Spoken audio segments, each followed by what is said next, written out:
Back out live to Kennedy Space Center this morning. That's right. That's where John and Amy are live at the Visitors Complex. What's up, guys? Hey, good morning. Yeah, you know what? You're about to see a very cool inside look at the Space Shuttle Atlantis. Did you know 7 people would live in this spot right here, which is the size of a big bathroom? Right, a lot of people. 7 people. Isn't it crazy? A lot of people think they had the entire shuttle, like including the payload. No. We're about to learn a lot about Atlantis from one of the guys who knows Atlantis more than anybody else. That's coming up today. Right.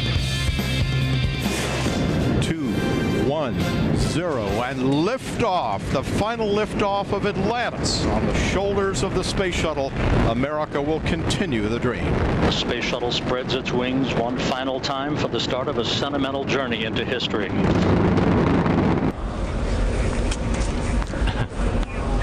Some of the great lines of history, a sentimental journey into history. Pretty cool stuff. Welcome back to Kennedy Space Center Visitors Complex, where, you know what, we're privileged to have a guest with us who's going to explain everything you need to know about Atlantis. Yeah, and no one is more knowledgeable than John Coward. He is a NASA program manager, and he's also one of the very first people to work on this ship many years ago. Great to see you, John. Thanks for being with us this morning. John, thanks, man. Appreciate being out here early. My pleasure. Trust me, this is a lot of fun to work on. She's your baby. She was my first orbiter, and I worked on her for almost all of her launches. I missed the first couple. I hadn't come quite to NASA yet, but after that, in total, I worked 65 shuttle launches. But this was my favorite because it was my first. Now, when people come out here to see this, it's at an angle here. It's right in the middle. Why is it positioned like this? Well, this is how you would have seen it on orbit if you'd been able to get outside and look around. When it's on orbit, the payload bay doors are open. It's probably at some kind of an angle because the robot arm is deployed. You got to go grapple something. The other thing would be it might be upside down. That might be the only difference, but it's a lot more fun to see it displayed right side up. Let's walk this way as you give us a little tour of this thing, because you worked on all the systems on this. I did. Towards the back, you know, I always looked at this thing as a big Winnebago. I thought that if you're in the front of the ship, you could just walk through the middle part, get back here and fix something. But you said once you're up there, this is off limits. Oh yeah, definitely. Once you got out of the crew module, you had to be in a spacesuit. But back here in the engine compartment, you could not get into there. If there was some reason you needed to get in there, there was no way to do it. Wow. Of course, the back end there, that's the business end with the 3 main engines. Those were incredible pieces of technology, still are. If you were to hook them up and pump water instead of hydrogen and oxygen, you could drain an average sized swimming pool in about 25 seconds. Holy cow. So they were amazing, and they still are. And then you come forward here into the payload bay area. This is where all the great cargoes that we flew. We sent Galileo to Jupiter, Magellan to Venus, the Compton Gamma Ray Telescope, tethered satellite. John, here's where I think we were wrong. Yeah. I assumed this was living quarters. Right. Like, you know, like the Winnebago. No. Like you had the kitchen. You've got, there's nothing in this. They couldn't spread out. No, you were stuck up here in the very, very front. This is where you put the stuff that was out exposed to the vacuum of space, which you didn't want to be unless you're in a spacesuit. So you stayed up here in the crew module.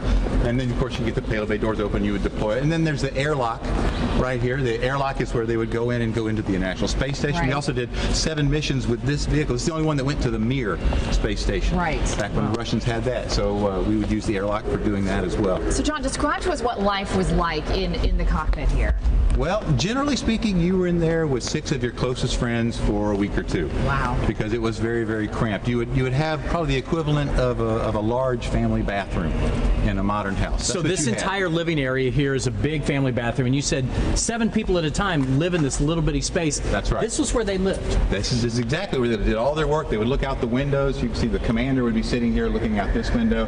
Pilot would be sitting next to him. You would put 4 people up on the upper deck. So there's 2 decks. It's 2 floors inside there. The upper deck is the flight deck. Downstairs is the mid deck, and that's the hatch that you'd see them getting in and out of on launch day, right there. And then, of course, the only other way out, in an emergency, if it had ever happened, you could blow the windows on top, and you could come out that way if for some reason we had crash landed. And then the other way, when you were in space, you went out the airlock right there in the very, very back. It's fascinating. It is amazing. And talk to them all day. I know, and it's just like it was in space. It is. The same dust, same space dust. You guys didn't really touch it.